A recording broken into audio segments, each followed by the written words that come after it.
Hi అండి, welcome to Soujus food and fashion. ఈ వీడియోలో మీకు ఒక మంచి స్వీట్ ఐటెం చూపిస్తానండి.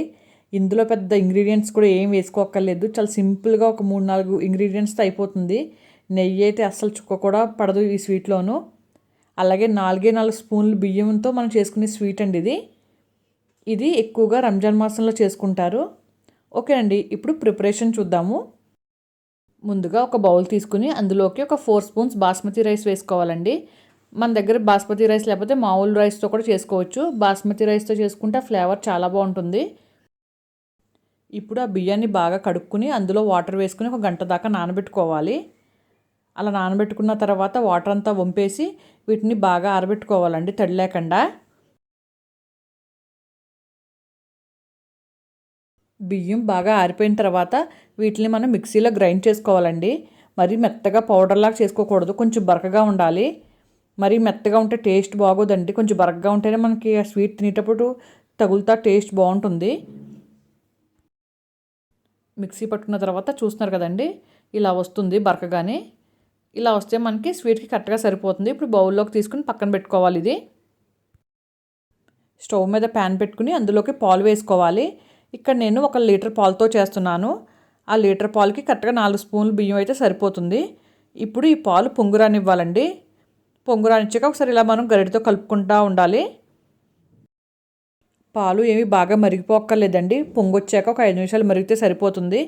ఇలాగా మరిగిన తర్వాత అందులోకి ముందుగా గ్రైండ్ చేసుకున్న బియ్యం రవ్వ ఉంది కదండి, అది వేసుకుని బాగా కలుపుకోవాలి ఉండలు లేకుండా. పాలు చిక్కపడి మనకి బియ్యం రవ్వ అంతా బాగా ఉడికేదాకా మనం ఇలా కలుపుకుంటూ ఉండాలి మధ్య మధ్యలోనూ. మనకు తొందరగానే దగ్గరికి పడిపోతుందండి. ఇక్కడ ఇంకొక విషయం ఏంటంటే, మనం ఇలాగా ఫిర్నీ చేసుకునేటప్పుడు కొంచెం గిన్నె దలసరిగా తీసుకోవాలి. పలచని గిన్నె అయితే తొందరగా మనకి అంటుకుపోతుంది కింద. చూస్తున్నారు కదండి, బియ్యం రవ్వ కూడా కొంచెం బాగా ఉడికింది, పాలు కూడా కొంచెం బాగా చిక్కబడ్డాయి. ఇప్పుడు ఇందులోకి పంచదార యాడ్ చేసుకోవాలి. ఇక్కడ మనకి పంచదార ఎక్కువ ఏం పట్టదండి, చూసుకుని వేసుకోవాలి. ఒక 5-6 స్పూన్లు వేసుకుని మీకు సరిపోతే మళ్ళీ వేసుకోవచ్చు. ఎందుకంటే మన పాలు చిక్కబడిపోతాయి కదా, మనం వేసింది కూడా బియ్యం కొంచెమే కాబట్టి పంచదార అయితే అసలు ఎక్కువ పట్టదు. ఇప్పుడు పంచదార వేసుకుని ఒకసారి మళ్ళీ బాగా కలుపుకోవాలి దగ్గరగా వచ్చేదాకా. కానీ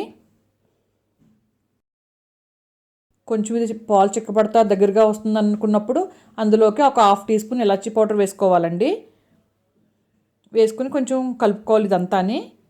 ఇది మరీ చిక్కపడిపోక్కర్లేదండి. మనకు దోశ పిండి బ్యాటర్ ఎలా ఉంటుంది అలా వస్తే కనుక మనకి సరిపోతుంది, అయిపోయినట్లు లెక్క. చూస్తున్నారు కదండి, ఇప్పుడు ఇలా వస్తే కనుక మనం స్టవ్ ఆఫ్ చేసుకోవచ్చు. స్టవ్ ఆఫ్ చేసుకుని చల్లారబెట్టుకోవాలి. ఇక్కడ ఇంకోటి, ఇది బాగా చల్లగా తింటే కనుక ఇంకా చాలా బాగుంటుంది. ఇది కొంచెం చల్లారిన తర్వాత మనం ఫ్రిడ్జ్లో స్టోర్ చేసుకుని అప్పుడు సర్వ్ చేసుకుంటే చాలా బాగుంటుంది అన్నమాట. ఇలాగన్నా మనం సర్వ్ చేసుకోవచ్చు. చల్లారిన తర్వాత మనకి ఇంకా చల్లగా కావాలంటే ఫ్రిడ్జ్లో కూడా పెట్టుకోవచ్చు. ఈ స్వీట్ మనకి నోట్లో వేసుకుంటే కరిగిపోతుందండి, అంత బాగుంటుంది. దీంట్లో మనం నెయ్యి వేయలేదు, ఏమీ లేదు, జస్ట్ కొన్ని ఇంగ్రీడియంట్స్తో మనం ఎంత మంచి స్వీట్ చేసుకోవచ్చు.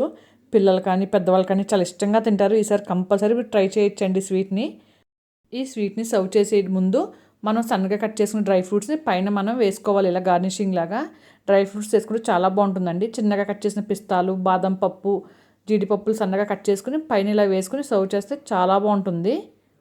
అంతేనండి, ఫిర్ని స్వీట్ రెడీ అయిపోయింది. ఈసారి మీరు ట్రై చేసి మీకు ఈ స్వీట్ నచ్చిందో లేదో నాకు కామెంట్ సెక్షన్లో చెప్పండి. ఓకేనండి, నా వీడియోస్ నచ్చినట్టయితే నా ఛానల్ని లైక్ చేయండి, షేర్ చేయండి, సబ్స్క్రైబ్ చేయండి. Thank you.